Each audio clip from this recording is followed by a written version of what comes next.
সকাল সকাল চলে এলাম ব্যাংকে। মায়ের কটা কাজ ছিল ওই জন্য। মা বললো সামনে শপিং মল দেখবি, যে চ একটু শপিং মলে ঢুকে তোদের সামনে বার্থডে আছে, ওই জন্য আমি মায়ের সাথে ঢুকে বললাম চলো এবার লেটস গো। আমি এবার ট্রায়াল রুমে গিয়ে জামাটা পরবো, যে জামাটা আমার হাতে দেখছো, আমি ট্রায়াল রুমে চলে গিয়ে জামাটা পরবো। এখানে আমার মা ক্যামেরা করছে আমার,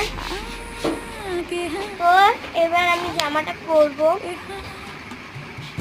কেমন লাগছে বন্ধুরা আমার জামাটা পরে, প্যান্ট আর জামা সেট? কমেন্টে প্লিজ বলো, তোমাদের কমেন্টে আমি আশা থাকবো। তো এবার আমাকে কি বলবো জান, তো এবার বাড়িতে আসলাম কেমন আমি আজ প্রথমবার খাবো, কেমন দেখবো, রিভিউ দেবো তোমাদের আমি সবাইকে।